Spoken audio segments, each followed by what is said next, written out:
Cricket balls are red, baseballs are white, American footballs are brown, and tennis balls are yellow. We don't even think about it really, but the story behind the tennis ball is actually quite interesting and even involves Sir David Attenborough. I know. Well, here's the tale. Tennis is widely known to be a French sport. It dates back to the 12th century when people used handmade balls, and it was then called tennis, which is the verb to hold in French. And people used some pretty wacky material to make the balls with: cork, wool, chalk, animal fur, and even human hair. A few centuries on, Germany got dead into the tennis too, but wanted to make a few modifications to the ball to make it a bit more effective. Around this time, an American chemist had just created something called vulcanized rubber.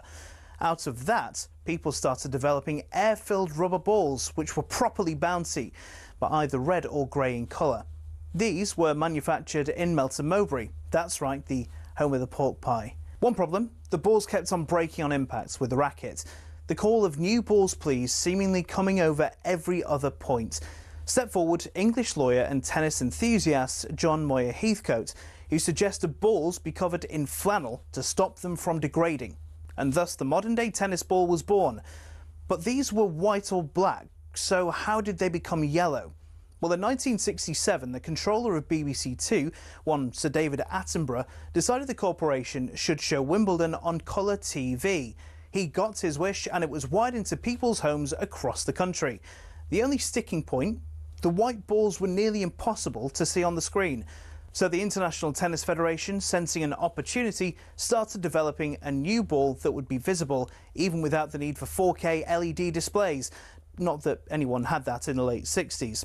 After rigorous testing, they came up with the colour optic yellow and decided every ball be coated in that colour from there on in. And there you have it. Tennis balls are yellow, all because Sir David Attenborough wanted to watch Wimbledon from the comfort of his own front room. You could say the ITF aced it.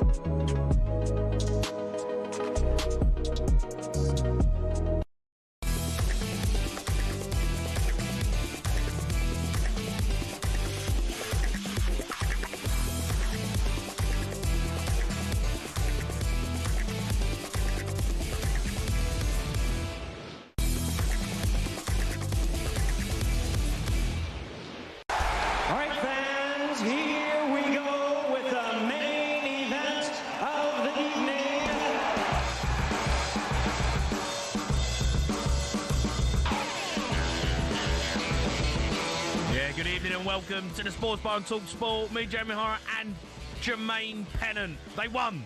Liverpool again. They just keep doing it. Netting another goal though. Is there something to be a little bit worried about with the amount of times they keep conceding? 03 717 22 33 Alexander Isak is off the mark. Ekatike gets the most ridiculous red card you'll ever see. He actually missed now a Premier League game. Silly, silly boy. Chelsea, they looked unconvincing. Wow, they were poor against Lincoln, but somehow managed to go through. Wolves, they finally win one. First one of the season. About time. Loads to go at. You want to have your say on your team's performance tonight? Give us a call. 03 717 22 33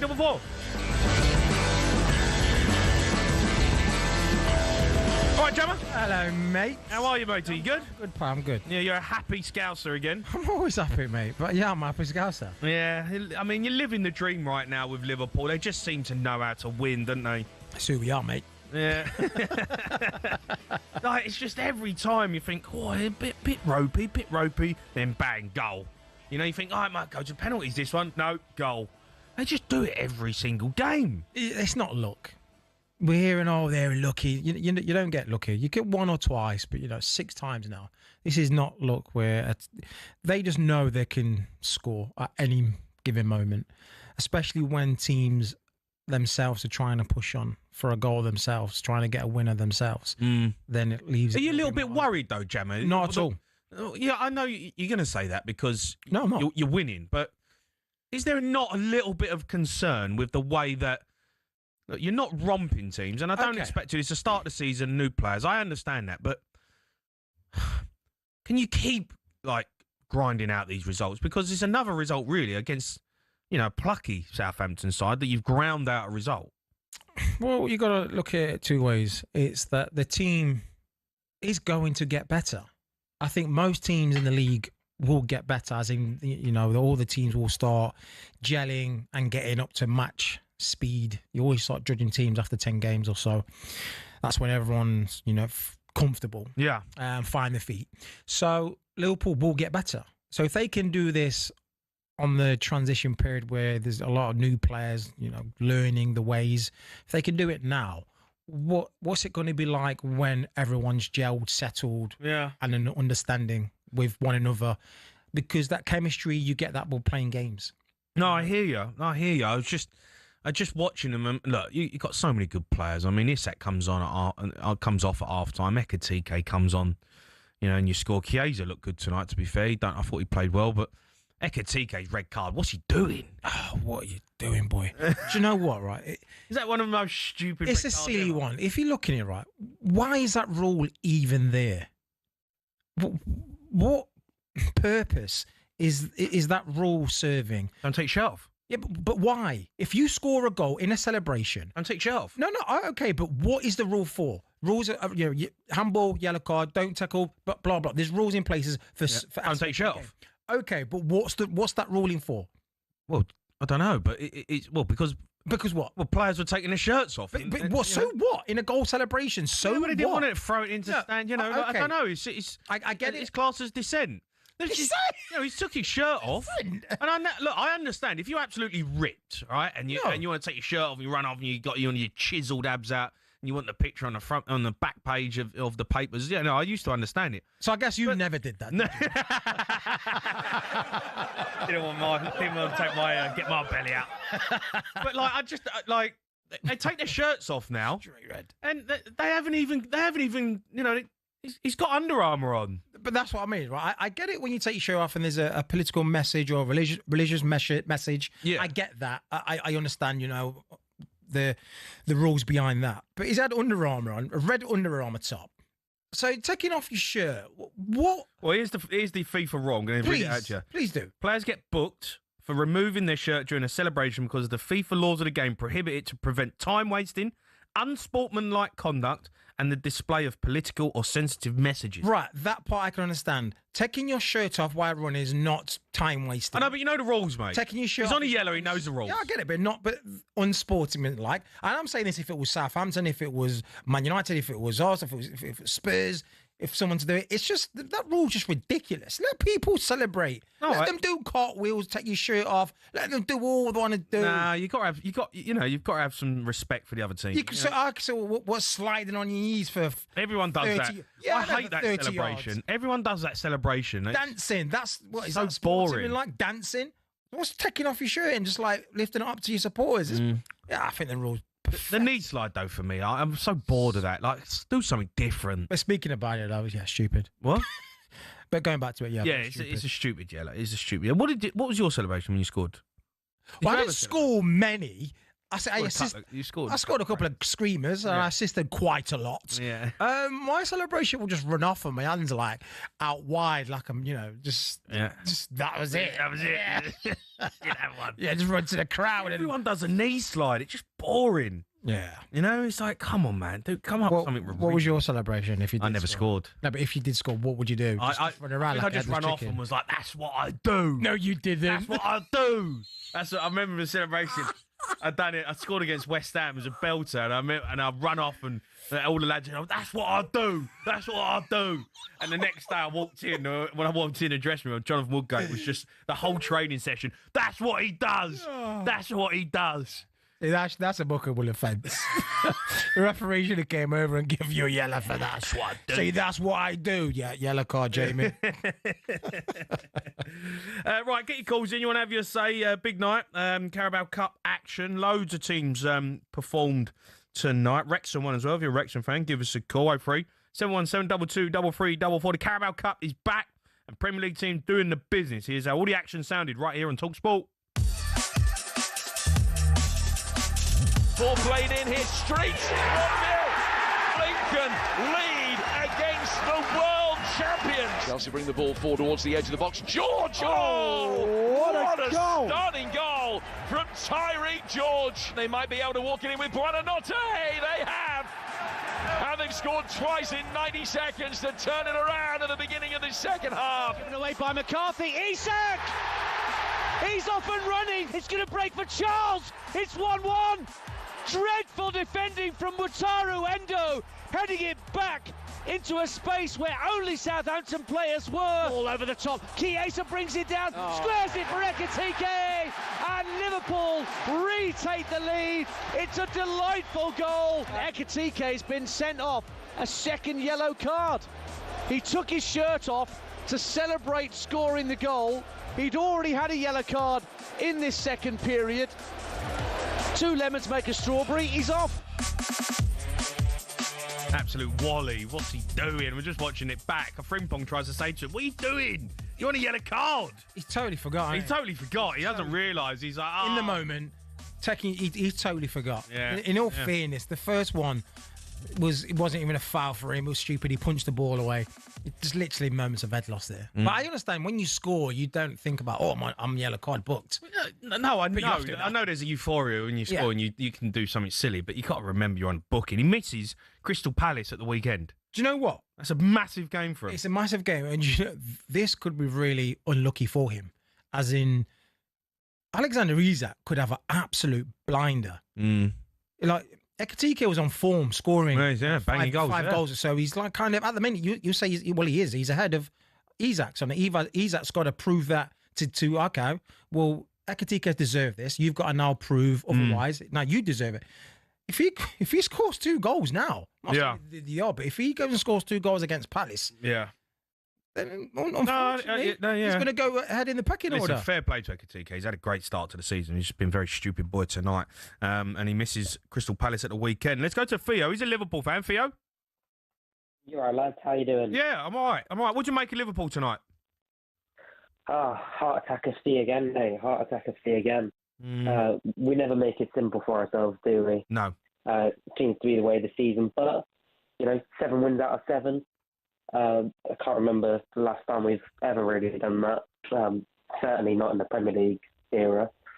So, even if we're... It's a great start to the season, right? Without being... good. Actually, amazing. I mean, you've been efficient, and that's what you was all last season. But I wouldn't say I've seen the best of Liverpool yet. No, not at all. No, we've been comparatively very poor compared to previous seasons. But at the end of the day, I'd rather us be playing poorly and getting the results than playing well every single game but not getting the results. Yeah. At the end of the day, we've won 7 from 7. Do you think Isak's now going, right, amazing, I'm going to start at least play an hour's football against Palace? Play an hour, yeah. Well, yeah, you've got to be thinking he would be. But, Ekitike getting himself sent off, I don't know what he's doing there. He must have just not realised he got a yellow card. He's forgot. You see Frimpong comes up, runs up to him, and he's like, put your shirt back on. The ref has already spotted him. Too late, mate. You're too late. Shirt's off. You're going, mate. See you later. And then he's like, oh, no. I mean, it's one of them. He's a donut. And the manager's going to be... The manager will be annoyed at him because he's massive part of what you're doing at the minute, and you need him for the weekend.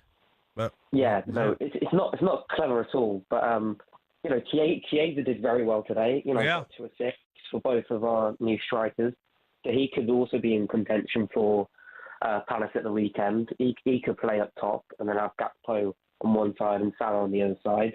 Or we could play Isak up top, or we could play Wirtz or Szoboszlai in the sort of false 9 role. Yeah. We've got so many options now where, to a certain extent, arguably our best forward player this season so far, doesn't cause us too much heartache or a headache. Conceding goals, though? Yeah, that's something that we've got to seriously look at, because we've only had 2 clean sheets this season, one against Burnley and the other against Arsenal. Obviously, they're 2 low block teams, and comparatively pretty boring teams to play against. So maybe that's something that we're good at defending against. Maybe that's something to look at. But I mean, we've seen Palace this season. We saw them in the Community Shield. You know, they're not going to be like that. They're not going to be a low block team. You know, they're gonna come at us. They've got players that can do that. So that's something that we've got to bear in mind, and something that we've got to on the flip side of that is that I think not sure about Saw, who's one of their key players, maybe out injured, and also they've lost their best player in Eze as well.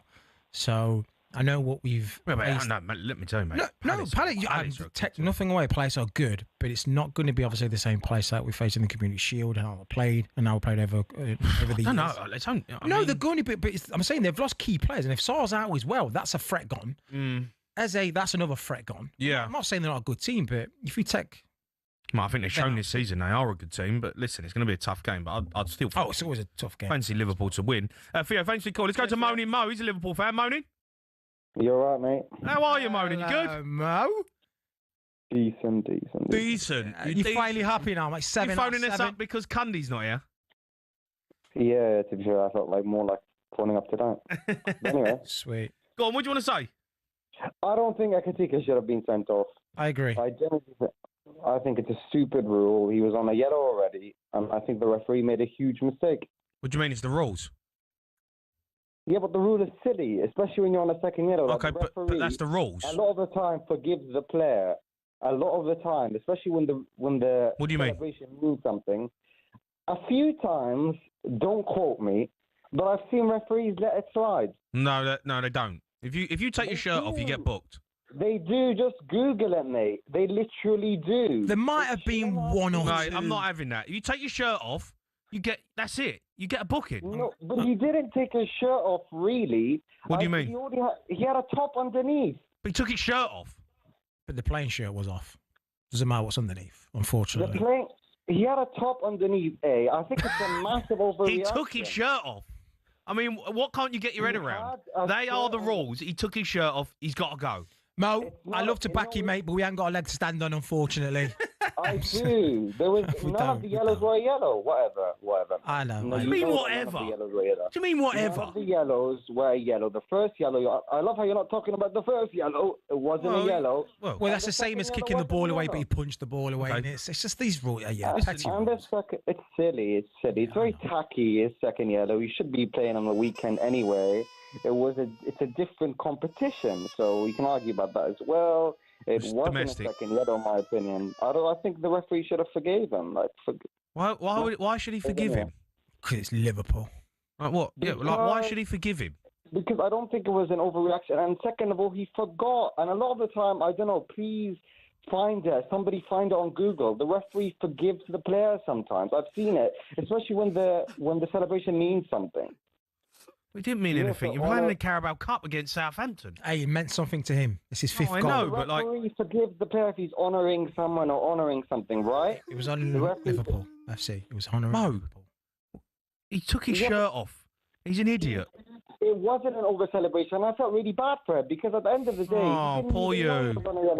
It's not bad, mate. I don't think the referee just, he should have been a sport and just... let it slide. I don't know why you're laughing. The referee should have been a sport.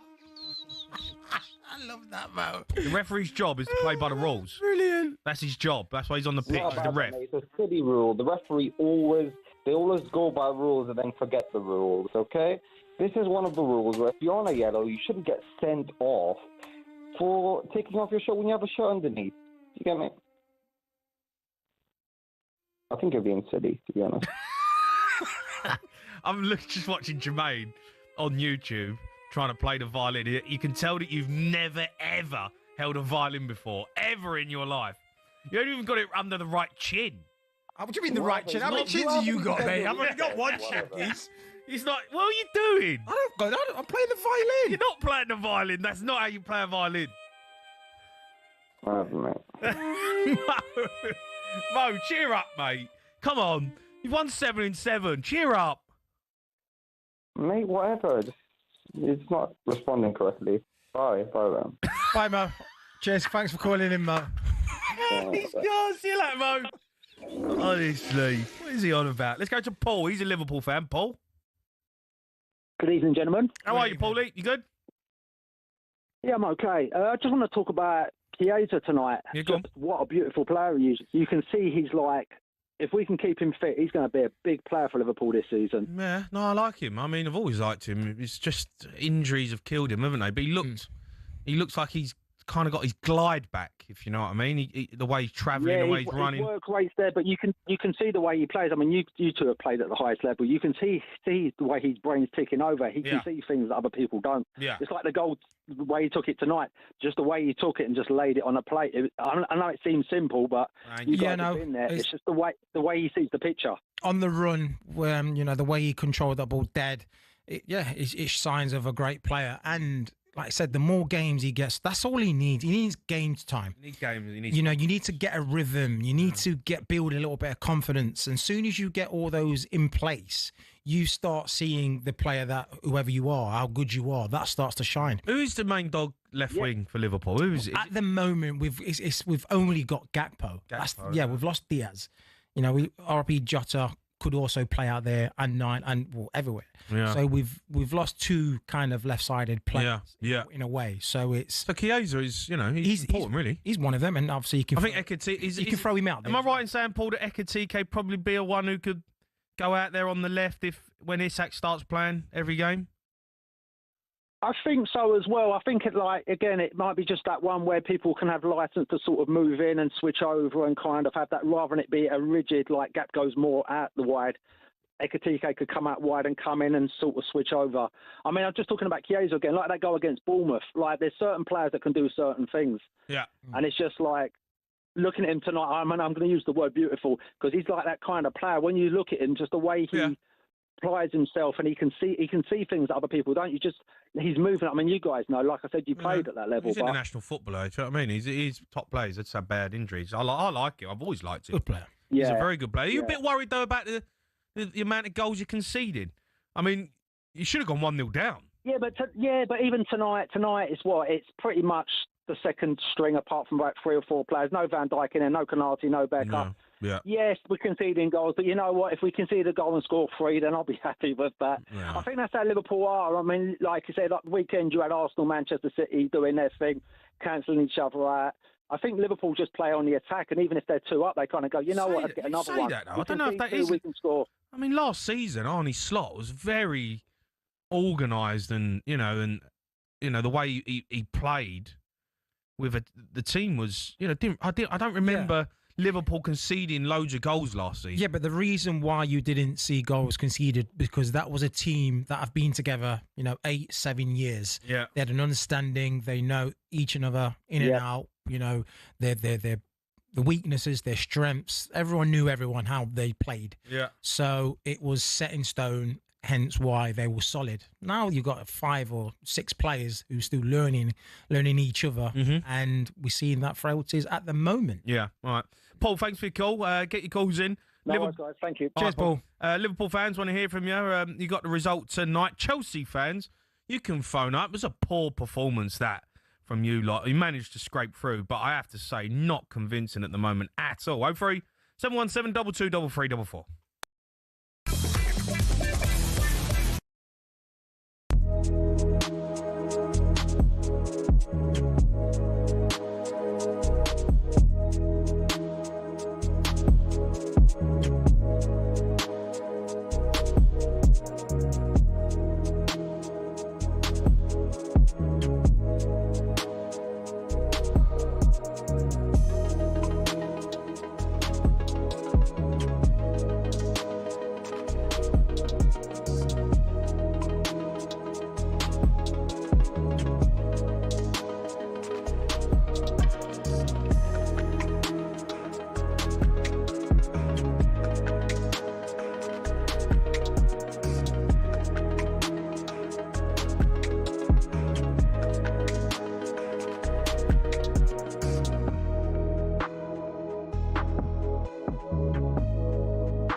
You are listening to the Sports Bar on talkSPORT. Me, Jamie O'Hara and Jermaine Pennant. I'm going to be joined by Rupert Bell live from across the pond ahead of the Ryder Cup this week. But first, Liverpool left it late once again to beat Southampton in Carabao Cup. Third round, it was live on talkSPORT. Red striker Hugo Ekitike scored the winner and got himself sent off. Here's how it sounded live on talkSPORT. All over the top. Chiesa brings it down, squares it for Ekitike, and Liverpool retake the lead. It's a delightful goal, and Hugo Ekitike has got 5 in a Liverpool shirt already. Ekitike has been sent off, a second yellow card. He took his shirt off to celebrate scoring the goal. He'd already had a yellow card in this second period. 2 lemons make a strawberry. He's off. From 0 to 0 in a matter of seconds. Oh, what are you doing?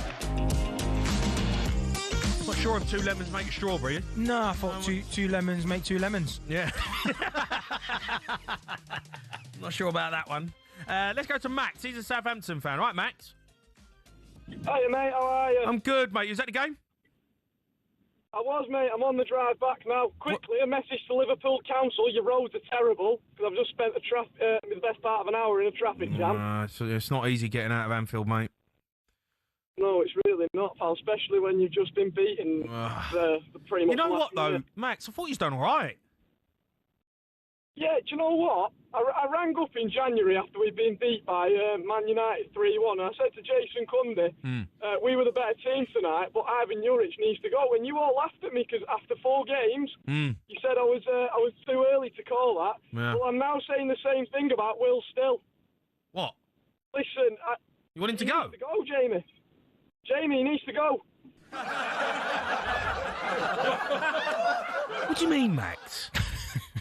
Jamie, I was never on board with the appointment from day one. But if you forget this result tonight, right? Take it in isolation. Yeah. We played all right. Okay, fair enough. We went to the champions and we give them an all right game. Yeah. But if you look at how we've done in the league as well, yeah, and you can't ignore that. That's your bread and butter. We were appalling. We've been appalling since the start of the season. I watched you against Portsmouth. Yeah. You were garbage. They could have won it. Mate, we were terrible. Yeah, terrible. Honestly, 90 minutes of my life I'm never getting back. Yeah, it was a bad game, that. I really was expecting that one to be a thriller, but it weren't. I mean, yeah, but surely, look, I'm going to say it again. You got to give him time. What's the point in changing the manager? No, I know, and I get where you're coming from, but we don't want to be a club that keeps chopping and changing managers all the time. But we've had no stability, really, in it for ages, and I don't. You don't want stability. You want him sacked. Yeah, I know, but I don't see the man to restore it. I really don't. It's this early days.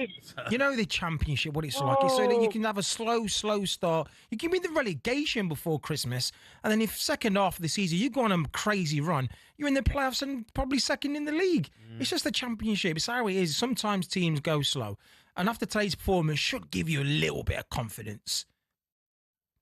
Yeah, but then again, you've got to look at like Plymouth Argyle last year. They knocked Liverpool out of the FA Cup. And then they ended up going down as rock bottom. So, right. I mean, the cup means naff all, to be honest. I'm not bothered. We could have been battered 4-0, 6-0.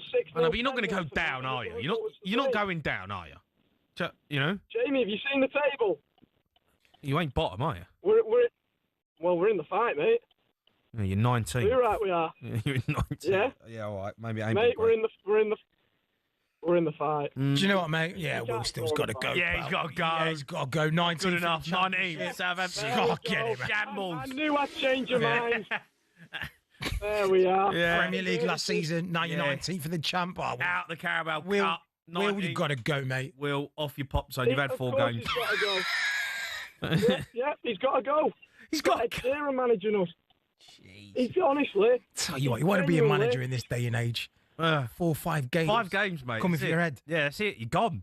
Coming for your head. I tell you what, if they get sacked with the payoff they take, I'd happily be a manager in this day and Yeah, age. that's true. Yeah, he got a nice little payoff. And you get paying a fine every time he sits in the dugout, haven't you?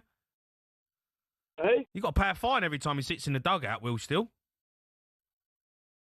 Yeah, I think so, because of his badges. His badges, yeah. I think you're still paying a fine, but... Listen, I would not be.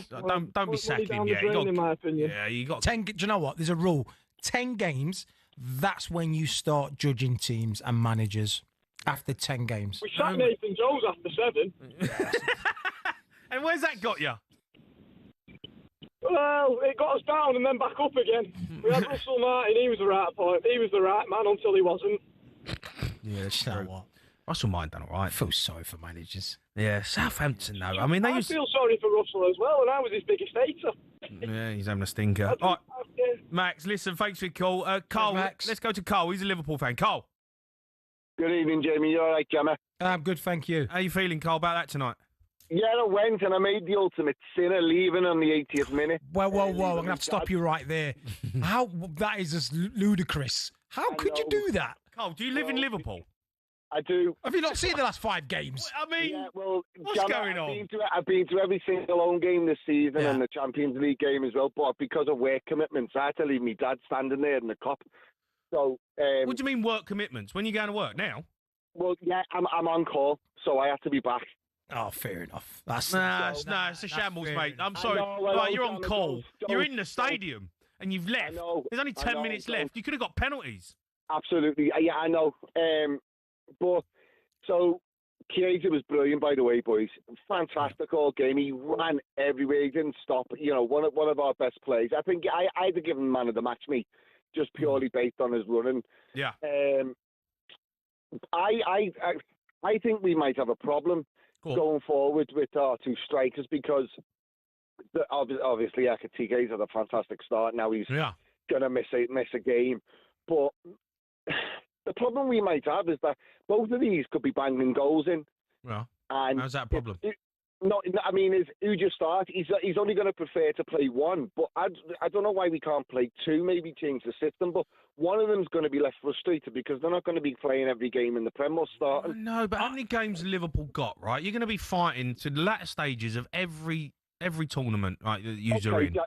Jamie. So Jammer. So if a player came into the club, obviously you were at Liverpool. If someone came in and we'd spent 80 to 90 million on them, and he's in your position, and you're starting in the Prem, obviously you're going to start the next game. He might come on as sub during that game, but if he scores, you lose your place for a couple of games, and then you're back in, and then but both players won't like that in that same position. I know it's about competing and stuff, but these are 2 players that we've bought, and the total cost is over 200 million. Yeah. So one of them is going to be left thinking, they actually made the right decision here. The good thing about... it's just in that way, sorry, Jam, it's just in that, you know, as strikers, they just want to score, they just want to be on the pitch and get goals, and that's where I'm coming at from it, you know, like I think, because I was speaking to some of the lads in the ground, and we were saying, you know, it could be a problem going forward, because Ekatiké's come on, obviously, Isak got his goal, but Ekatiké's come on and scored, and that's five goals, you know, already. I totally hear what you're saying. As in, your 2 number 9s, you don't want them sulking, especially if you're on fire. But there's only one really of them who is an out-and-out number 9, and that is Isak. If you look at Ekatike for Leverkusen, he also drifted out and played on the left. So out of those front 3 of our players, I think the one who should be worried is not performing on a regular basis is Gakpo. Because if he starts dipping, then I think Slot will go, do you know what? My two number 9s are striking, but we've got one of them who can also play on the left. So let's maybe try that if Gakpo's not playing. So if they're both on fire and Gakpo's not, I think we may see Ekitike drift out and play as an inside forward. I mean, it ain't a bad problem to have, is it, Cole? I mean, geez. No. You know, you're thinking about which £100 million striker we should play. No, but I just to go back on Jammer's point there, Ekitike and Gakpo are quite similar in that way. They can come off the left and drift in. So, I mean, you wouldn't really... I don't know. I just thought, you know, it might be a problem moving forward with the Champions League and stuff like that. You know, you want both to be happy.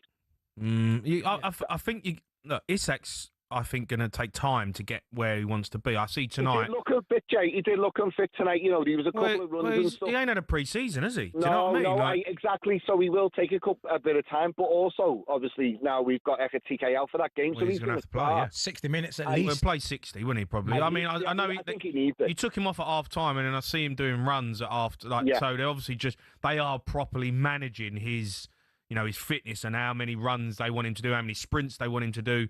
Because he took him at half-time. They're giving him a mini pre-season. Then he was running. Yeah, mini pre-season. Why he's actively... You've got to get him up to speed, haven't you? But look, he scored tonight, so his confidence is there. You're only going to get up to speed by bad games. You can't replicate that in any pre-season. Yeah, what did you make of young Rio tonight? Yeah, I thought he was good, but I thought that he looks sharp. He looks like he's fearless and he likes to run at his players.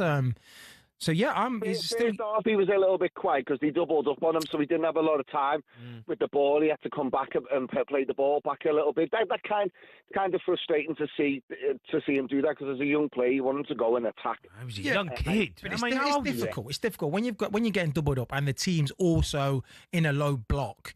There's just no space. There's nowhere for you to run. Yeah. You know, so if you try and go down the line, everyone's already the doubling up, so they've already got an extra man. You try, it's just difficult. And I'm watching the football now. I think he showed them a lot of respect by doing that, to be honest, given that he is a young lad and, you know, how on the front foot he is because he is tricky.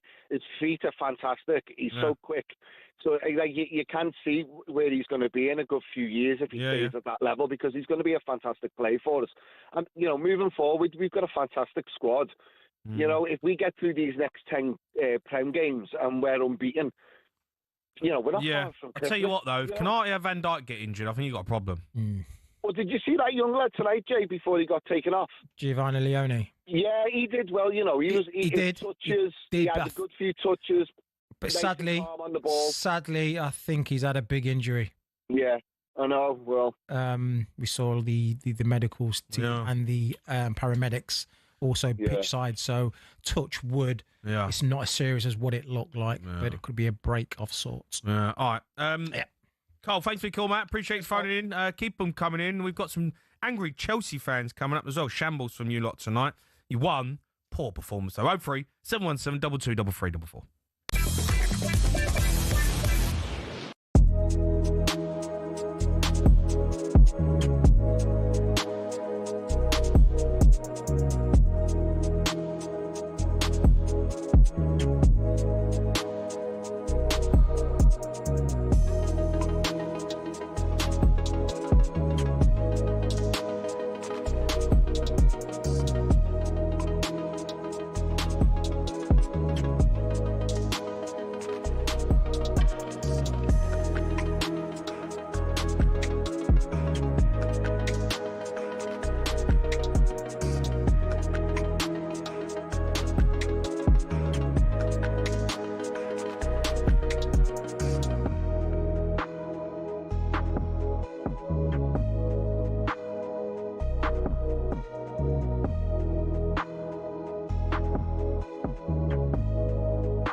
You're listening to the Sports Bar on talkSPORT. Me, Jamie O'Hara and Jermaine Pennant. We're going to hear from Reds gaffer Arne Slot following his side's late win over Southampton. But let's talk about Chelsea. They came from behind against League One's Lincoln tonight, thanks to a screamer from Tyreek George to get them level. 03 717 22 33 44. Let's go to Seric. All right, Seric? Hello. How are you, mate? You good? Yeah, not too bad, not too mad. But listen, lads, I just don't understand why Garnacho's playing on the right, but for United, he's there for years playing on the left. Like, why risk it? What's the gamble about? Like, what's the experiments? Like, I don't get it. Talk to me. O'Hara, why? I'm not Maresca. I ain't got a clue. I agree with you. I don't think he's a right winger. I'm watching him at Man United. I don't think he was very good on the right. He's a player who likes to come inside. So I don't know why you play him on the right. Well, I'll be honest. I guess you've got Gittins who's there. You don't know what he's doing on there on the right. Don't have a clue. He just looks like a freaking bloody blonde Barbie running around. It doesn't make sense. Like, bruv. Maresca, I don't know. I don't want to look Chelsea. You know where they're just kicking out managers left, right, and centre. But I want him to stay. But it's got to sort out, man. It's got to sort Maresca out, yeah. No. Chill out. Chill out. You weren't great tonight, though, were you? I mean, it weren't a great watch at all. I thought Lincoln should have been 2 or 3 up. I wouldn't push it, but they were all right. Yeah, I mean, you got 2 quick goals in the second half, but apart from that, I thought Chelsea bang average. You ain't been great recently. You ain't had a great start to the season, really, have you? Not at all.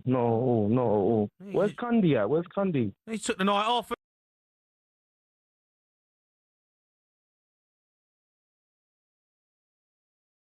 Oh, sorry. He's gone. I knew it was coming. It was only a matter of time. You could tell. Yeah, you could tell. His tone of voice. Yeah, he was just setting it up. Something was brewing. Yeah. Let's go to Nathan. He's a Lincoln fan. Nath? All right, boys. How we doing? I'm all right, Nath. I mean, look, you lost tonight, but I tell you what, you gave a right good account of yourselves. We were unlucky, weren't we? Yeah. I thought we were unlucky to come away without anything there. I mean, short of a few minutes after, when we came out second half, and then the game sort of died away. We were cream crackered the last 20 minutes. We'd given everything, but I tell you what, we don't need the ball to win games. You can probably see that from the way we played tonight. We've got a few options there. I think Tom Hamer did the most yards running from one touchline to the other to launch the ball in. So I think if we have more than 40% of the ball, I think we just lose the game. So I think at half time we had 23%, and then by the end of the game, I think our possession went up, and that's why we lost. I mean, look, first half, I thought you. They could have gone in half time. You hit the inside of the post. Do you know what I mean? You had a couple of chances. You scored one, but hit the own man, which would have went in. Yeah, you hit your own man on the line. I was like, Chelsea were terrible. But second half, you come out, mate. You throw it away. But that's what they say, down the cream rises to the top. And unfortunately, it showed. The Premier League team came out second half. And Lincoln. Yeah, I think we probably the message when we came out was just a little bit, what do we do when we come out? Sort of, do we keep going concede. or do we sort of sit in? Well, that's a top point there. I can't argue with that. And if you are going to concede, don't concede again. Do you know straight away. Do you know what? I'm going to give Lincoln a bit of credit, right? Because in that game, I didn't see them really playing as a low block. There was getting at Chelsea. Yeah. First off, yeah, it wasn't low block footwear. You watch games now, and you see even the better teams now with getting every single man behind the ball in the 18-yard box, and it's boring. So fair play and fair credit to Lincoln for giving it a go. And I'm sure for the fans and watching, how are you getting on? How are you getting on in the league? Like, is there a chance of promotion? We were top. I mean, to be honest, if we go up, we'll probably get a nosebleed in the Championship. But I mean, we're third in League One, and I mean, the last time we were in and around there, we had Brennan Johnson on loan, and he'd had a good season for us. But we've got a chance. But we just need to make sure that we don't have the ball if we want to win games. Really, we don't want the ball. Do you know what? Just get it right. You don't need the ball to win. Yeah, you don't need the ball to win, mate. That's true. It's long throws and free kicks. Stoke.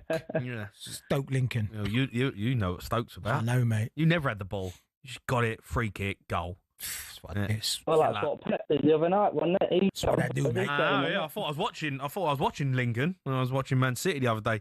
No, thanks for your call. Let's go to Lewis. He's a Liverpool fan. Lewis. How you doing, chaps? You all right? I'm all right, Lewis. Good, thank you. What did you make of it tonight?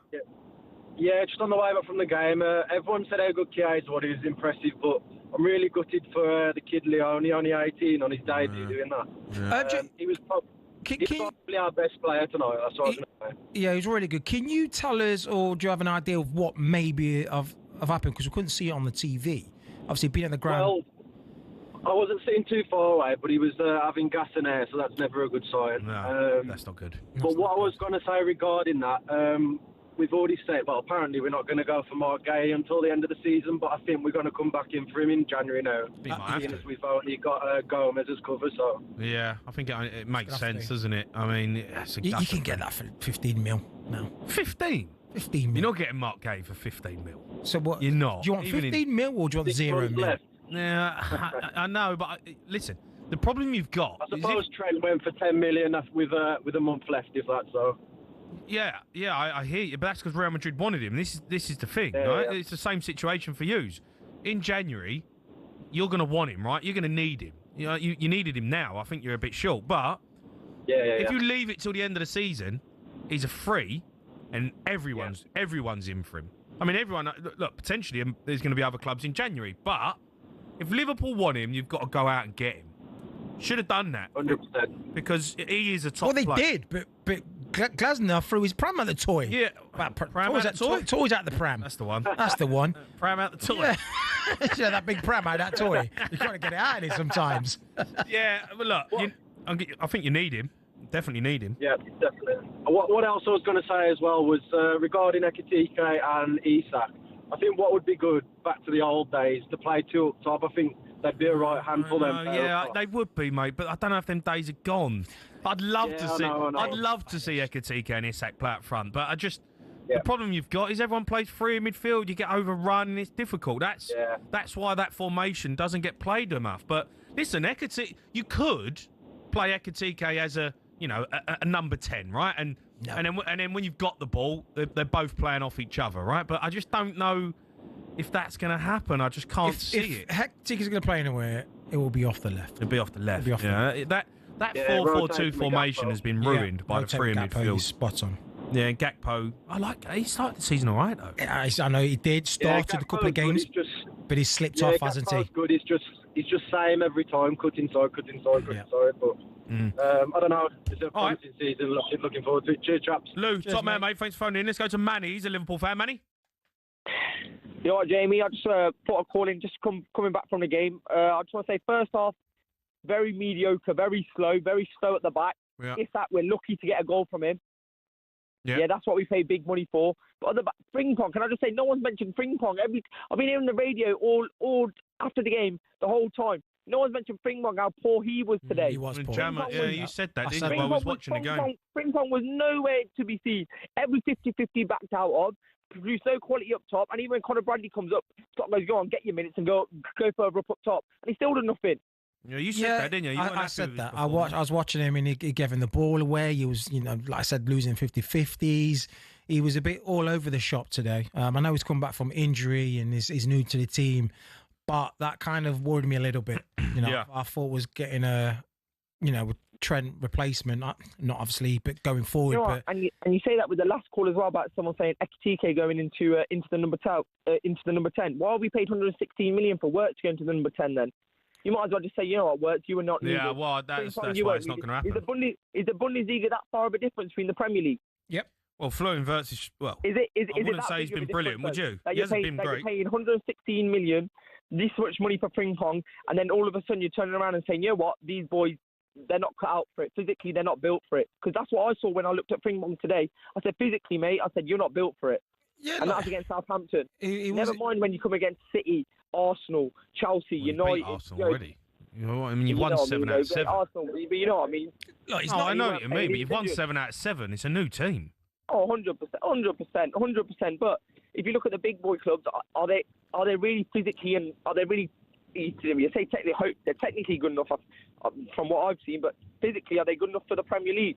Can they cope with it? Can they cope with the pressure? Well, the jury's out on Florian Wirtz for me. How much pressure? The jury's out on Wirtz for me. Yeah, but the thing is, the jury's not out for me. The thing is, has anybody been absolutely flames yet for Liverpool? Ekitike. Okay, one player. But I'm saying there's 11 on the pitch. No one's really been absolutely fantastic, bar Ekitike scored 5 goals already. Yes, Szoboszlai's been unbelievable so far this season. Gravenberch. Van Dijk's been unbelievable as well. Van Dijk. Oh, Jesus.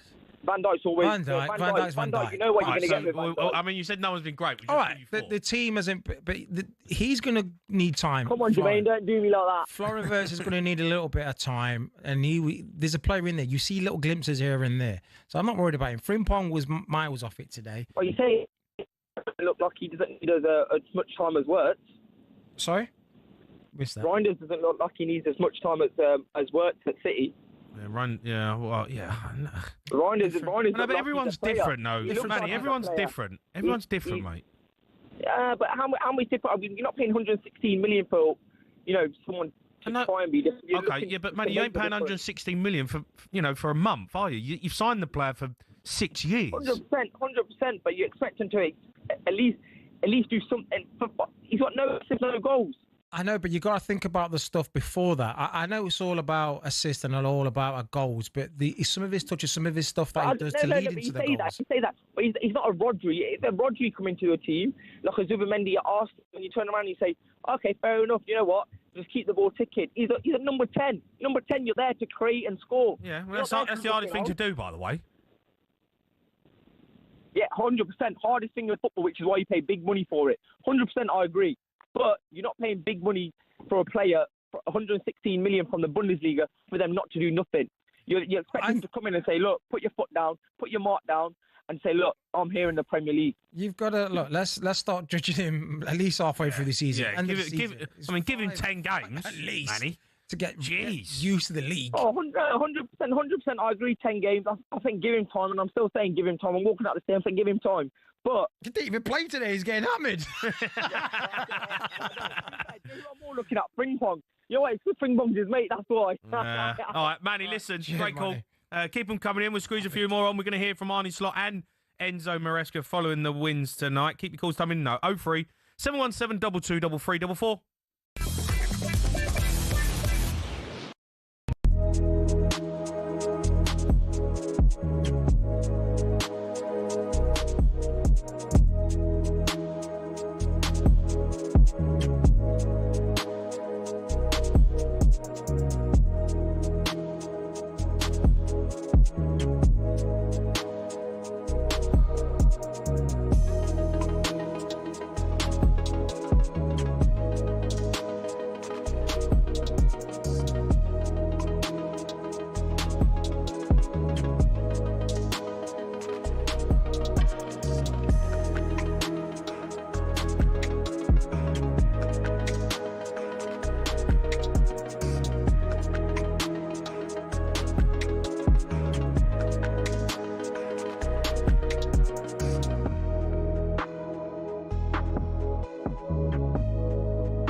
As Lewis Hamilton, now at Ferrari, dares to dream of a record 8th F1 world title, the Tifosi will be hoping the Brits can bring glory back to Italy.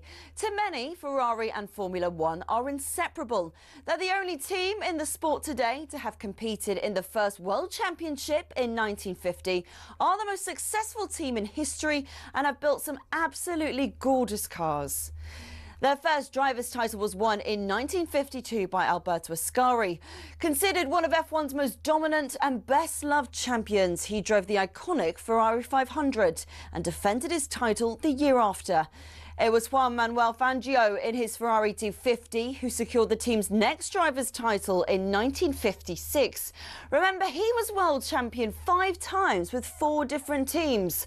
Mike Hawthorne, Phil Hill and John Surtees also won titles for Ferrari in the 50s and 60s, and the cars back then were beautiful, and they even sounded great, didn't they?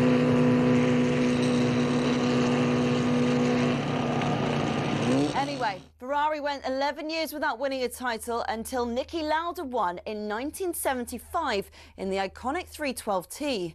Throughout much of the 80s and 90s, though, Ferrari looked like they'd never go all the way again. Le Professeur Alain Prost came pretty close in 1990, but lost out to his bitter rival and former teammate at McLaren, Ayrton Senna. It was only when John Todt recruited a swathe of staff from outside of Italy, including Michael Schumacher, that the glory days returned 21 years after their last driver's title. The turn of the century saw the prancing horse sprint to an unprecedented 5 consecutive championship doubles. And after Schumacher left, Kimi Raikkonen reclaimed the driver's title immediately. But despite employing 1,500 people, the Iceman remains the last Ferrari world champion. So, 16 constructors' titles, 7 more than McLaren, and 15 drivers' titles, 4 more than, again, McLaren. Ferrari are truly Formula One's top team. Forza Ferrari.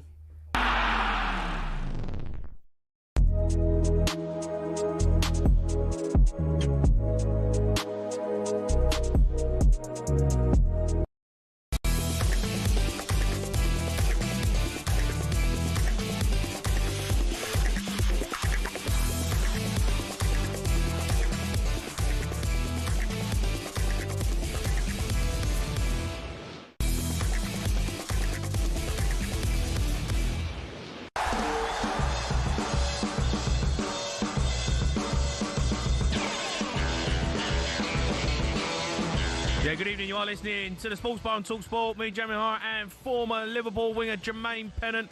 We're going to look ahead to tomorrow's Europa League action, which is live across the talkSPORT network. But it's been a huge night, the Carabao Cup action. This is how it sounded on the talkSPORT network. Ball played in here, Street, 1-0.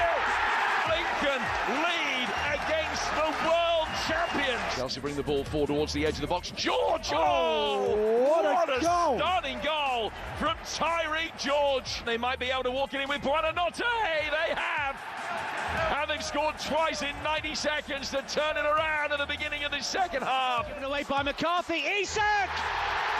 He's off and running. It's going to break for Charles. It's 1-1.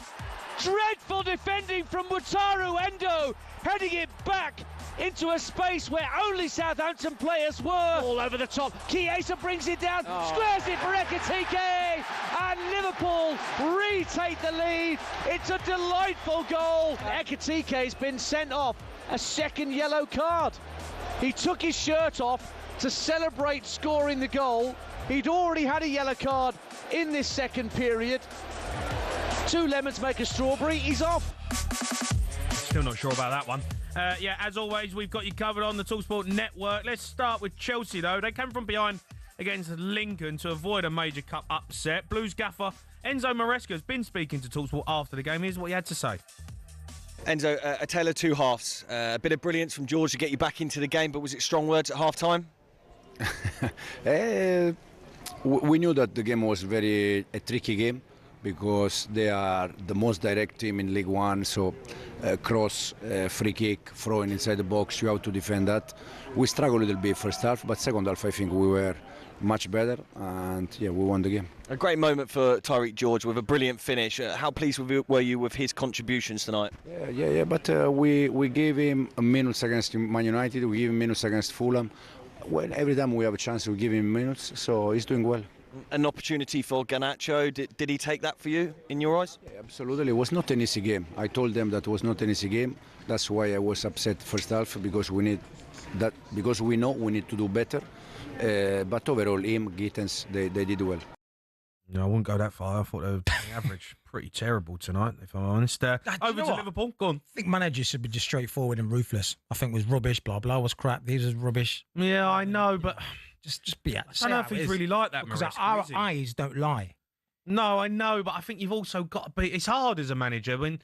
Look, they're in a no-win situation there, really. Playing Lincoln, you know... They're expected to win the game, right? They've got good players on the football pitch. But you know what it's like, Gemma. I mean, you know... Yeah, I do. It's not easy. Like, you play against these League One sides, a cup final for them. You know, and they turn up, they rock up, they're up for it, it's away from home. You know, look, League One sides, they're no mugs, right? They're third in the table. Then they know how to win games. So, look, they weren't great. Chelsea are not great. They've got through this job done. And he's... Secretly, behind closed doors, he's not going to be happy with where Chelsea are at the moment for Maresca, that's for sure. But look, they've got through. Let's go over to Liverpool. Reds Gaffarani's slot. He spoke to talkSPORT after the game, had this to say about the changes he made to the starting lineup. If you look at it that way, it's a gamble, but it's the only gamble we can take, because we had to play 3 games in 7 days, and 2 days later we again have to play. So that would have meant 4 games in 9 or 10 days. They might even are able to do so, but that would normally lead for the long term to injuries. I think, I don't know if anyone noticed it, but from all the teams that played Champions League, we were the only one, English teams, we were the only one who won their game, and we had, together with City, the less recovery time. So that tells you how hard it is. So it would be so stupid for me to play the players again that have played the other 3 games. So we always had to do this. And the good thing is these players are good enough to win this game, and that's what they did. But not all of them to the standards we would like to. And just finally from me, it was clearly a plan to give Alexander 45 minutes no matter what, but he got his goal for you, took it well. Yeah. I think it's been 6 or 7 days ago before he made his first minutes. So we had to make a plan for him, and then you have to stick to the plan, because it's so tempting to play him more and more and more, but then the risk of him getting injured because he didn't have a proper pre-season. So it's already hard for players who had a very good pre-season to play 3 games in 7 days, let alone for a player who had a very bad pre-season, I can call it like this. So we try to build him up with as much playing minutes as we can give him without him getting injured. And I was happy for him that he scored a goal, because he already missed quite a good chance after a minute. And then he scored his first, and that's always a good feeling for number 9. Yeah, only a slot speaking there after the game. Let's go to Naeem. He's a Liverpool fan. Naeem? Evening, gents. How you doing? Yeah, I'm good, mate. Thank you. I'm good. What do you make of it tonight? Honestly, I think we just got the job done, to be honest. I don't think it was anything nothing to shout about, to be honest. Late goal. We're doing what we're doing at the moment, sort of getting by. I thought Chiesa was fantastic, actually. And I thought Leone, the new signing, looked really assured. Yeah. Gutted that he looks like he's got quite a bad injury. Yeah. So let's hope for the best we'll there. find out what it is, but yeah, it didn't look good. When you have a gas in didn't. it, that means big trouble. Yeah, definitely. No, I agree. I think one thing I wanted to ask you boys is, I sense, and this might be just a gut feeling for me, but it is what it is. I sensed a bit of frustration in Ekitike tonight. Normally he's from what I've seen, he's quite cool. He's been pushed around a little bit. He doesn't really react to anything. Today he punched the ball away, took his shirt off as well, got himself sent off. And my gut feeling is there's a bit of frustration there, and I'm not sure whether if he didn't get picked tonight to start over Isak.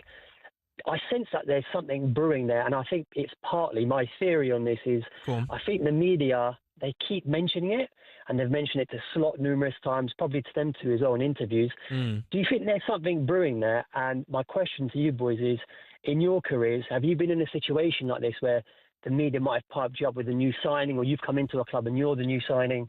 How have you dealt with that, and how has the manager dealt with that, if you have been in that situation? Well, firstly, don't know if I've ever been hyped up. I hear you. Look, what about when Modric came in? Yeah, Modric. Yeah, you know, he got hyped up. I was disappointed. You know, I thought I should have been playing. You know, and yeah, kept him out of the team for about 5 minutes. No, look, I understand what you're saying, but look, he's had a great start to the season, Ekitike. Tonight, he can't be, you know, angry about not starting tonight. It's a Carabao Cup. Isak needs minutes. I think Ekitike is going to look. He's a player who wants to play. He's going to want to play, and if all of a sudden the big games start happening, and he's on the bench or he doesn't play him on the lift, then, you know, he's going to have to deal with it. I think Isak has come in to be the star man, and that's just something Ekitike's got to deal with. Look, he's playing for Liverpool. He scored 5 goals. If he keeps doing what he's doing, there's going to be an argument for him to start, you know, up front. But it's look, it is a difficult one. I don't know how he deals. All I would say is the game's changed, right? That you don't have 11 players the same every single week. It just don't happen. There's so many games now. There's so many fixtures. Liverpool are probably going to play 70 games this season. Yeah, you know, if Ekitike plays, 40 of them, you know, you'd be happy with that, wouldn't you? And he's scoring goals. He's part of a team that's winning trophies. Yeah, no, you're not going to start every week. You're just not. Yeah, no, I agree, mate. I think it's just so silly of him to get sent off tonight, because I think he'd probably start on Saturday. I think he would have started, yeah. Oh, no, 100% starting. Palace are so strong defensively. I think someone who's fit and sort of raring to go, confident, he'd be starting over Isak, but he's almost put his he's made Slot's decision for him now. Yeah. And if Isak takes his chance on Saturday and maybe plays 60, gets a goal and sort of, he's looking good, Ekitike might find himself on the bench for a couple of the big games coming up, because we've got Chelsea away. Yeah, that's what I said earlier on in the show. I said that it could go against Ekitike, and if Isak starts, scores and does well, then Slot will think, well, let's play you there. I hear what Naeem's saying, though. You know, Ekitike looks like the type of player who backs himself to be a star player. Well, you know what I mean? You've seen the way he speaks, his interviews, what he says. Like he thinks, he in his head, and I'm sure, he thinks he's better than Isak. I'm sure he thinks that in his head, right? Because that's the belief he's got to get to where he's got to already. So, boys, we'll see. Can I ask, did you feel this? Maybe is my gut instinct off here? Did you feel like Ekitike's sort of like demeanour was a little bit off? Because usually he's Mr. Cool. He's sort of smiling, gets pushed around, doesn't react. Today's punching the ball away, taking his shirt off. Am I reading too much into it? I think you're reading a little bit too much into it, because sometimes in these games, it's very frustrating when it's not that same kind of drive in a Premier League game. You're up for it, and a lot of eyes on you. Yeah. This game, for some players, is like not like a pre-season, but it's not. You're not really fully at it. Yeah. So some decisions that go against you, like it wasn't a foul at all on Isak. I mean, on Ekitike, it wasn't a foul at all. And sometimes you just you're not as professional as you are if it was a Champions League, if it's a Premier League game. You do something silly, like sometimes you might mouth off at the referee, or just like he did. Yeah. I think that was just his thought process into the game. Let's see when he doesn't start, when they're both fit. Look, he can't play at the weekend, so it doesn't matter. But let's see when they're both fit, what happens. That's going to be the interesting one. Where does he play Ekitike? Does he put him on the bench? Is Isak starting number 9? And I think we can all say that they've brought him in to be the starting number 9. Yeah, of course. But Ekitike, he will be one of them players who wants to play. Well, of course. You ain't going to want to sit on the bench. And the only way you do that is if you're scoring goals and performing well. Yeah. If he does that, then he will have no choice. By the way, I like him. I would like to see him on the left. I want to see him. When Isak has finished his programme and he's up to speed with everybody else, I want to see, and Ekitike is still doing what he's doing. I want to see Ekitike off the left.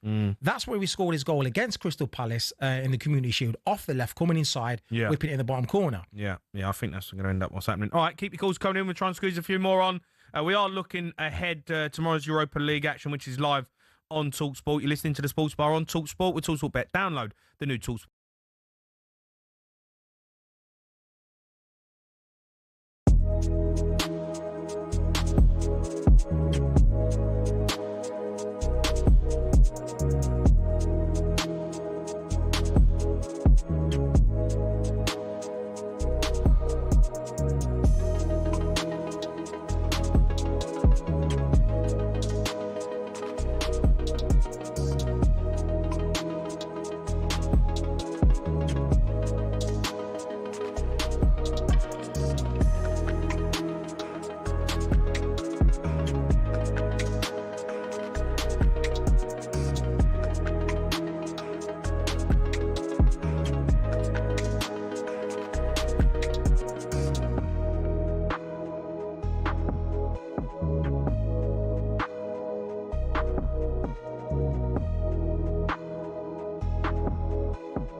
are listening to the Sports Bar on talkSPORT. Me, Jamie O'Hara, and Jermaine Pennant. Still to come, we're going to be looking ahead to the start of the Ryder Cup. Rupert Bell's going to join us live from the other side of the pond. But first, time to take a look at tomorrow's Europa League action with talkSPORT Bet. Bring it on with talkSPORT Bet. Download the app or visit talksportbet.com to see all our latest sign-up offers. 18 plus, gambleaware.org. Robertson, the first time we've seen them attack them, and there's Francis!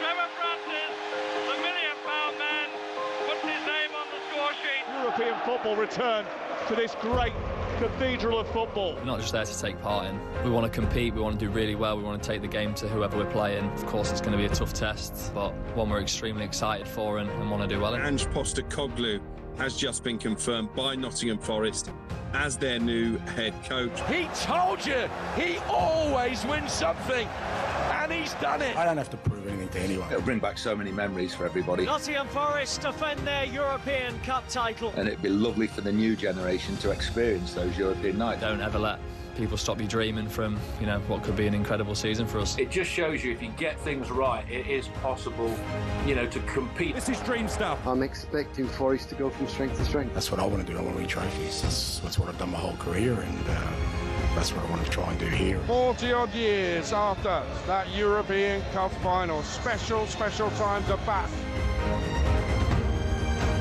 Yeah, the Europa League is back tomorrow night. Nottingham Forest travelling to Real Betis to play the first game in Europe for 30 years. The game is live on talkSPORT 2 from 8 p.m. tomorrow night. And ahead of that one, Forest skipper Ryan Yates has been speaking exclusively to talkSPORT and spoke about all the noise around the football club at the minute.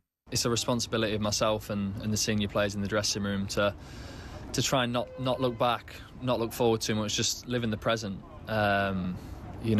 Take each training session as it comes, each meeting, loads more information, and just try and live through it day by day and not, try and shut out the noise. A vastly experienced manager that's won everywhere he's been, and you just have to buy into that process as quickly as possible. One of the first things he said to us was, lads, it's going to take a little bit of time, but the more of us who can buy into the process of how I want to do things, the quicker we're going to get results. And I couldn't agree more with what he said. And yeah, it's the responsibility of mine and the senior players to really tell the lads that, keep them on that journey. And yeah, it's going to take a little bit of time, but it's really exciting. Yeah, it's Forest skipper Ryan Yates. A big night for Forest tomorrow. Big Ange is back in the Europa League. He goes into it as the manager who holds the trophy. What have you made of him so far at Forest? Listen, I'm not a fan of Ange. No, it's just who we are. Not having him. 10 goals is conceded in 4 games already. Yeah. It's not looking pretty. I know it's new. I know he's got to change things around a little bit here, and the players got to. We didn't need to change anything. No, he doesn't. But he is going to change because his style of play is totally different to Nuno's. Yeah. So they need to buy into that. But still, I just fear for Forest now. They were a solid team under Nuno, and now I just think the glory days may be looking. Well, you know what? Behind them. So I thought it was a crazy decision. Obviously, they fell out, Marinakis and is it Edu, I think, as well. And situation just went sour pretty quickly. But to bring in Big Ange is a massive risk. I get it. He won the Europa League, but everyone says, he's got this great style of football. Mate, I watched Tottenham last season. I watched us loads. We were terrible. Terrible. Some of the football that we played, it was embarrassing to watch. The defending. He said he's conceded 10 already. But look, the Europa League, Nottingham Forest have got a good side. Yeah. Spurs did win it last season. Even I thought we had I wouldn't say an easy run to the final. No, but you did. We had some. Give me a team. Frankfurt, good team. Bodo Glimt. Good team. Semi-final, Bodo Glimt. Good team, Bodo, mate. They're all right, So, we had some tough runs, mate. We had some tough runs. Can't believe what I'm hearing. So we are, mate. I just don't know if Ange can do it again. I'd be well surprised. Do you think they could? Do you think they can win the Europa League? No. No, just no. If you would have said this last year or start of the season on the Nuno, I would have said, you know what, they've got a good chance. Yeah. They've got a good chance, but not now. No way. No way. Villa, they're also in the Europa League action this week. They host Bologna live on talkSPORT this Thursday, 8 p.m. Been a horrible start for Aston Villa, isn't it? With Unai Emery now, and look, we've seen the sporting director is leaving. I'm not convinced with them, by the way. I think they've been bang average. Very. One goal. They're flat. One goal in the Premier League in 5 games. Yeah. That's miserable. Yeah. That's not good. And that's not good form. That's not good confidence. And going into European football on the back of that. They are going to go into it as one of the favourites, though, Aston Villa, right? You would say that. You know? You probably. Unai Emery knows how to win it. You know, you go into it. One of the favourites. Yeah, I think favourite. Yeah, I think they're definitely one of the favourites. I expect now the way that the Europa League's set up and the way it is, with Champions League teams not dropping down. I think an English team should get to the final every time, right? Because they're the best teams. Well, we say that, but you look at the Champions League, English teams have. I know, but Europa League last season was Tottenham, Man United. I know, 2 terrible teams, and we got to the final. True. That's the thing with the Europa League, right? The English teams in the Europa League are way better than the other Europa League teams. That's the difference. So Aston Villa really, with Unai Emery, I think they should get to the final. They should. If they don't, I think you'll be disappointed. But look, I don't. But on the back of the form, bad start. They've got that form has got to turn around very quickly. I don't know if it's gone a bit sour at Aston Villa. Do you know? Like, he's had the same group of players for a while now. And I don't know, the same voice. Is he getting a little bit disheartened because he's used to having players come in, freshen the squad up? Well, that's what missed out on Rashford, Asensio, John Duran left. They haven't really replaced it. Well, they're stagnant in the transfer window. Everyone around them, around the world, around the globe, is signing players, strengthening, freshening up the team, new ideas. But unfortunately, with the PSR and things financially, Villa is a bit of a shambles. Yeah, they've literally just stood still while everyone's moving forward. Behind them and around them. Yeah, and you kind of seen it. Yeah. You've seen it in the performances. Yeah. Crystal Palace, they travelled to Dynamo Kiev in the Europa Conference League on Thursday. Massive game for them. Obviously a bit gutted for them because they're obviously in the Europa Conference League. But, again, I expect them to get to the final. I would say favourites. Yeah. I would say the way they started, the way they finished the season, the way they started the season, the way they are now, apart from Liverpool, they're the second unbeaten team in the league. Yeah. They're good. They're a good team. They've got a good manager. Good manager, some good players. And you would say, in this competition, the Conference League, you would probably say they're one of the favourites. Yeah, look, obviously they ain't got the squad that, Chelsea won it last season. They basically added 2 teams, right? Yeah. Crystal Palace obviously got to concentrate on the Premier League. That's your bread and butter. But have they? Why? Well, because the Premier League's bread and butter, right? Yeah, I know, but Crystal Palace are not going to be challenging to win the league. Crystal Palace are never going to get relegated. Crystal Palace are a mid-table team. So you're saying they should go all out for this, try and win it? Absolutely. Yeah. Absolutely. Because that's the way they're going to get into the more chance of probably winning it. Yeah. Getting into the Europa League. Yeah. So why concentrate on the Premier League? Well, I hear you. Yeah, I just let's see. Let's see how they set up, and because it's interesting to see after this game. Look, they got Liverpool, right? Yeah.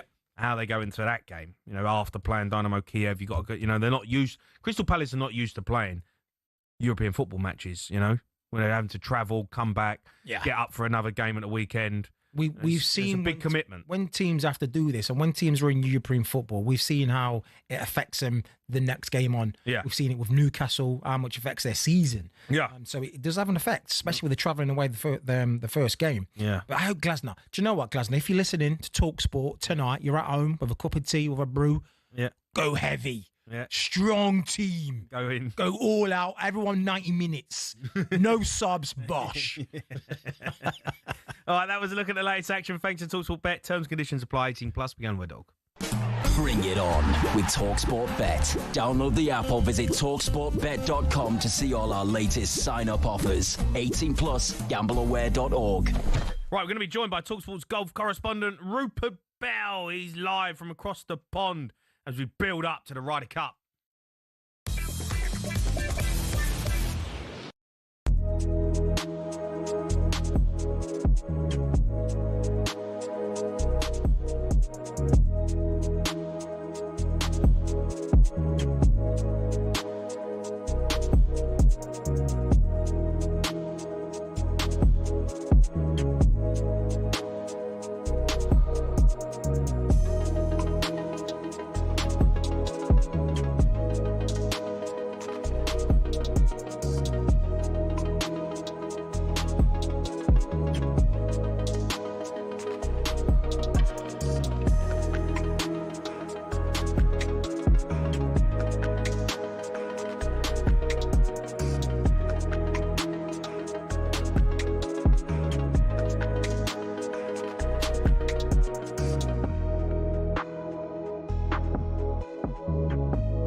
You are listening to the Sports Bar. Me, Jamie O'Hara, Jermaine Pennant. We've got back pages coming up and a midnight trivia. You can help us out. 03 717 22 33 But first, the Ryder Cup returns this week. talkSPORT got you covered.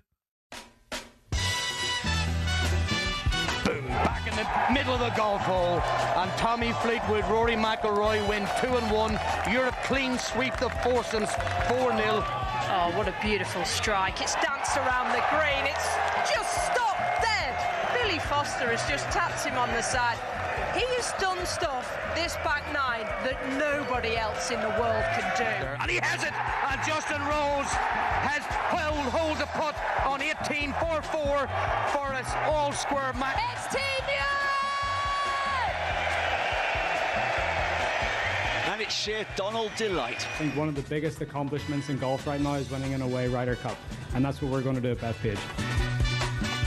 Yeah, the Friday sees the Ryder Cup get underway. Europe looking to retain the title they won back in 2023. If they do that, they're going to have to become the first team to win it on foreign soil since Europe did so back in 2012. Let's discover whether they can do that as we speak to talkSPORT's golf correspondent Rupert Bell. All right, Rupert? Evening all. Fingers crossed. I was there in 2012. One of my sporting great moments to be lucky to be there when they pulled off the miracle of Medina. Yeah. And this will feel the story behind. Obviously, they were trailing behind 10-6, which made it even more a magical moment. But this would feel really special, whatever way they find a way to get over the line, to get 14 points to retain it. Yeah. But to hold it and regain it properly, they need to get 14 and a half. And I think they've got a squeak here because I think they're being so well prepared. The players know what's in front of them, 11 of the same team.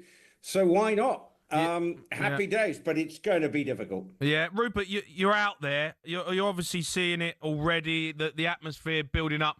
For me, it's the best, golfing event of the year. Everyone loves it. But this European side, they've got some star players in great form as well. How are they looking? Have you seen any the kind of the build up to it out there in terms of the warm up and that? Because I can't wait for it. I can't wait. Well, I think what was interesting yesterday, there were no general public in. The Europeans last week had a sort of 2-day private visit to Bethpage to get all the sort of practice they could do under the sort of cover of darkness. The Americans played yesterday, but today we had the fans in, and obviously booing. But the thing is, you probably can't afford to get over refreshed on the on the golf course, because it's $15 for less than a pint of beer. Wow. So, it's punchy prices and it's watered down. It's the weak stuff. So, which hopefully, well, there's obviously maybe a plot there to stop them getting absolute, because you can't bring your own drink in. So from that point of view, there was a bit of, a good-natured at this stage. But once we kick off at just after midday UK time on Friday morning, then it will be a very different set of circumstances. Donald Trump's coming in, and all the hoopla of that. So the Americans are sort of playing the sort of patriotism card and uniting behind it as they usually do. There's obviously been the fuss about are they paid or not, but now if any one of the players break ranks and says they're not donating all their £500,000 that they're getting to charity, then that will not look a good look. So you almost feel like there might have been a 3-line whip to say, right, when you come to your press conference, just say you're donating all your money to charity to diffuse the situation. Because Patrick Cantley did today, Scotty Scheffler, Keegan Bradley has said so. So that's what's, a part of the subplot in the build-up. It's a long build-up. But can I just say, they're experiencing hell on earth. Go on. Because we are staying in a casino hotel. Oh, yeah? What's wrong with that? Well, what's wrong? What's right with it? As start with. Well, I can tell you many things. Rupert, Jermaine, I don't know your background, whether you are susceptible to a slot machine or two, but that's not a euphemism. And all I will say is it just fills me with dread as you walk through this vast casino complex at Aqueduct Racecourse. I just feel like I am walking through hell on earth. It's not. I don't think I'm the target market for this. Look, I've been to Vegas, and I know what I'm married to an American, so I've seen all this. But it's. You're not happy, Rupert. Is that what you're saying? You're not happy with talkSPORT? They let you down. No. It's the media hotel. They let us really down. The media hotel at the Open was a thing to behold. But the room and everything is fantastic. Don't get me wrong. I can't complain where I'm resting my weary head after a long day on behalf of talkSPORT. But walking through and you see just a sea of slot machines and sounds like heaven to me. Anyway, I'm just sharing my angst with you because it's very important to let you know what it's, my personal experiences. Now, the other members of the team, they may be thinking, well, this is all new and, God knows what they're going to get up to. But for me, anyway, never mind. You haven't come here to talk about my travails. Or slot machines. Or slot machines. It's not a therapy session that I'm being conducted by Jamie and Jermaine with me late at night on therapy session for me. You'd be in a world of trouble. But Rupert, listen, neither team has won the Ryder Cup on foreign soil for 13 years. Does that make the USA favourites for this one? But on the flip side, if you look at the Team Europe, a lot of their players are in form going into this. Well, this is, I think, whereas if you look head-to-head, Luke Donald will be saying to his team, there's only one change from a European perspective. They've got 5 rookies. Now, however good those 5 rookies are, there is nothing like turning up on that first tee. Every player talks about the nerves. And look, and both of you have played sport at an elite level. And, and also, you've probably both been used to getting a lot of stick from crowds and everything. Every week. Jamie. Well, Jamie, if they saw you break into a sprint, they all collapsed and fainted. And you know what I mean? You would have been used to getting abuse from the touchline. But this is what the European players have got to learn how to block out. But they play all their golf over here. They're used to it. Tommy Fleetwood, seems to be a bit of a fan favourite with the Americans. Yeah, his backstory. They love him. And actually, what I noticed today, the Europeans were on a major autograph signing session. It's what they have done before. They did it. The Americans seem to be more reluctant to sign autographs, but it's been a noticeable thing amongst the Europeans that they are out there signing autographs for a charm offensive.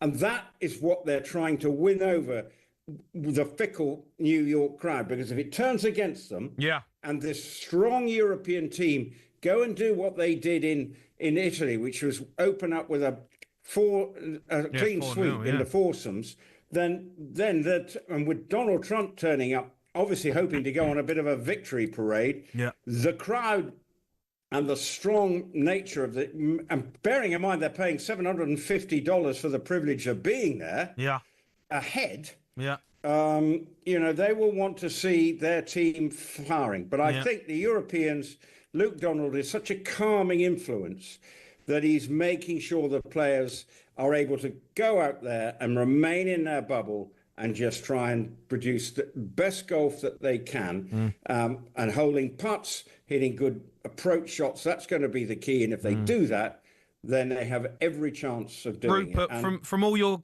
golf wisdom and experience, do you think Europe can do it? Yes, I genuinely do. It won't be easy, and the scorelines over the last 3 or 4 Ryder Cups have been a bit one-sided, whether in the States. Yeah. We saw that in Whistling Straits, but there were no European fans, so that was a very strange post-COVID Ryder Cup in 2021. In 2016, we were given a bit of a thrashing as well. And then we have similarly dominated the last ones here. So it would be great to get back to that sort of 14 and a half, 13 and a half finishes that we had for a long time. And I think Europe can do it because this team is not going to be intimidated by the American players. The only thing that might be the problem is if the American fans overstep the mark and get a little bit... throw sportsmanship out the window and make it difficult for the European players. You've got to deal with New York fans, so it could be interesting. Rupert, you're a star. Get yourself down to the old slot machines. Go and make some money. Maybe not. Baccarat's good one. Yeah. Good thank you, Jermaine. Right. Oh, I feel so privileged to have advice from Jermaine and Jamie about what gambling things I should do tonight. Thank you, boys. See you later, Rupert. We'll speak to you again. Rupert Bell there, talkSPORT Golf correspondent. Remember, you can follow all the drama of the Ryder Cup on the talkSPORT Golf YouTube channel. The latest golf video is out now, where I've taken on my old gaffer, Dean Saunders.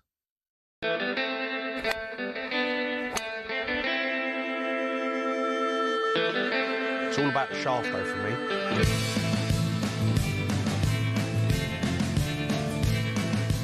Well, the best way to describe it, it's the best shop you've ever been in your life. And it is. Drive for show, putt for dough. It's a disgrace. See that? He drove over my ball, eh? Not hard enough. Sums him up, that does. Always short. See in the trees there?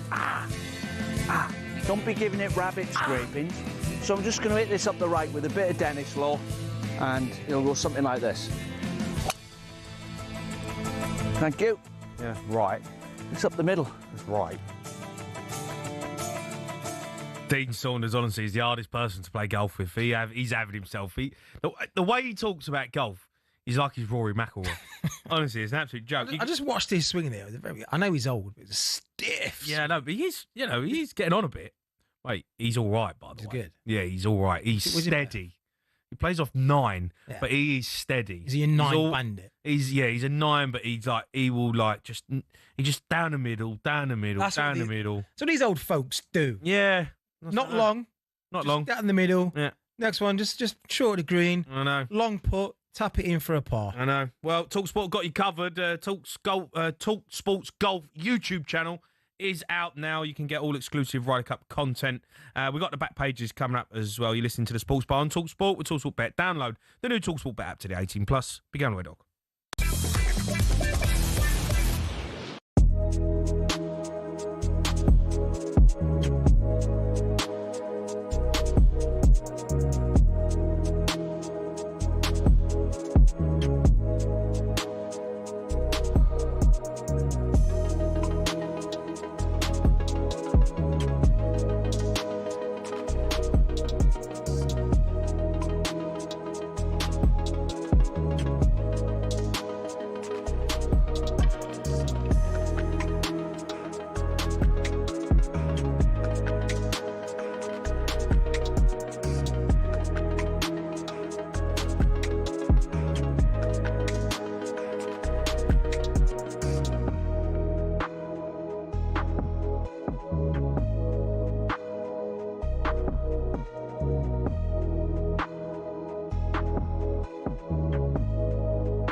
We're going to be having some fun with our midnight triv tonight. You get your calls in, help us out. 03 717 22 3344. But now it's time for this.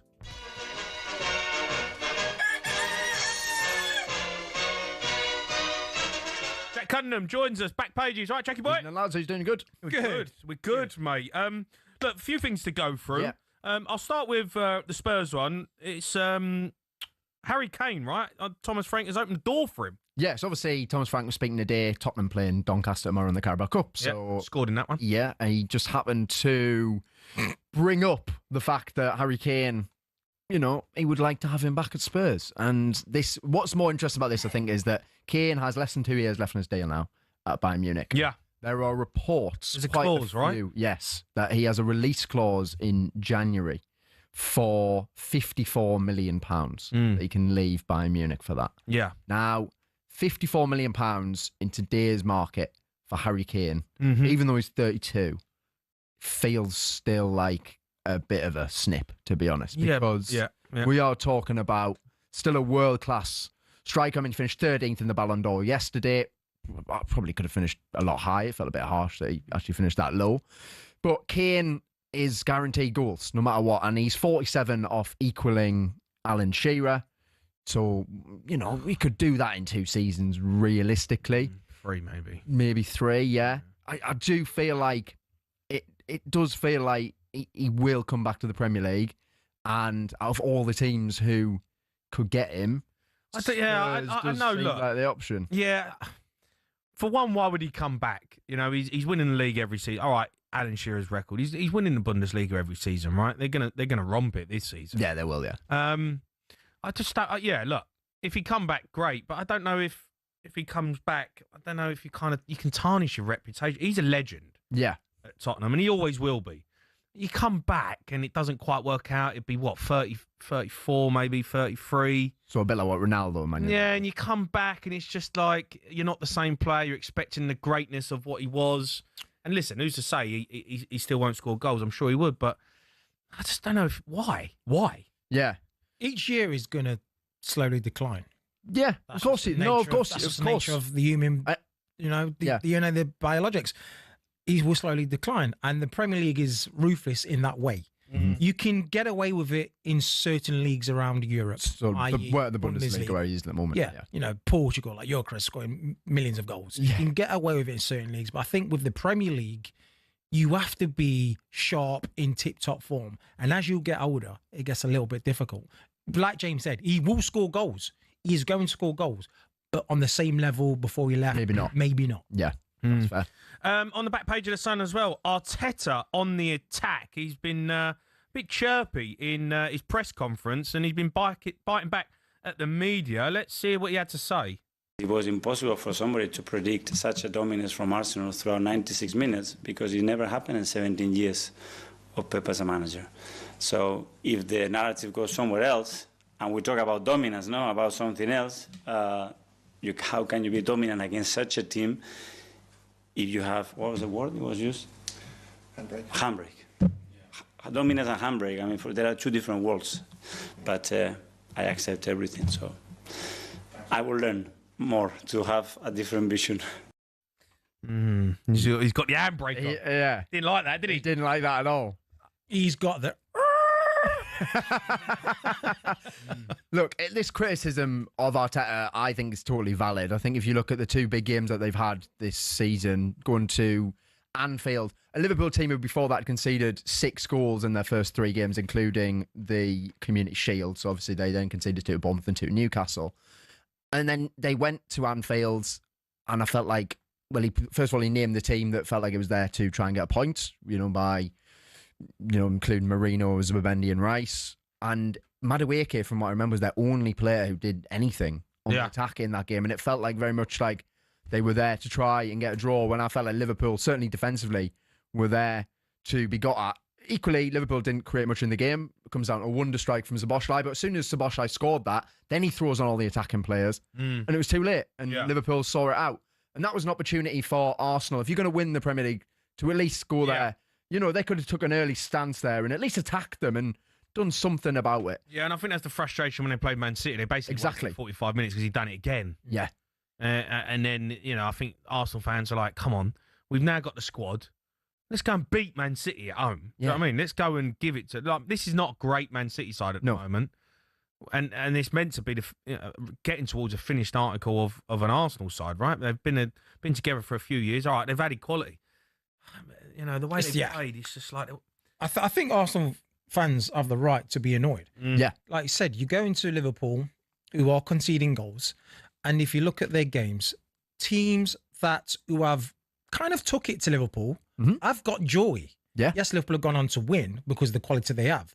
But teams who have took it to Liverpool have got some joy and scored goals. Teams who sit back, who just put 11 men behind the ball, sit deep and hope for the counter-attack, not so much.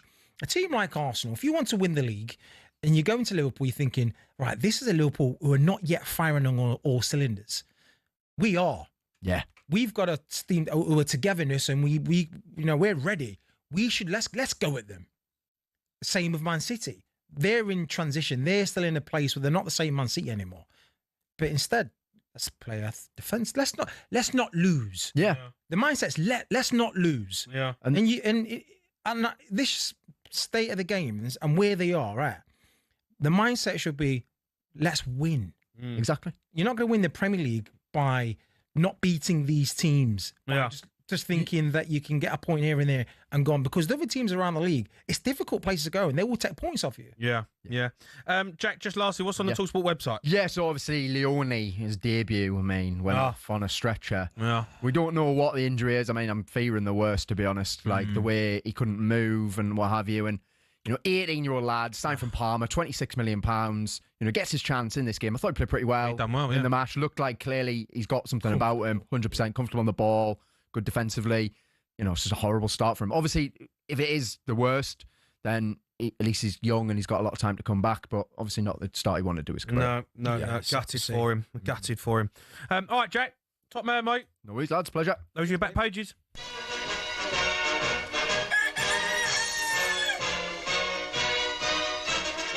Right, Midnight Triv coming up. Help us out. 03 717 22 334.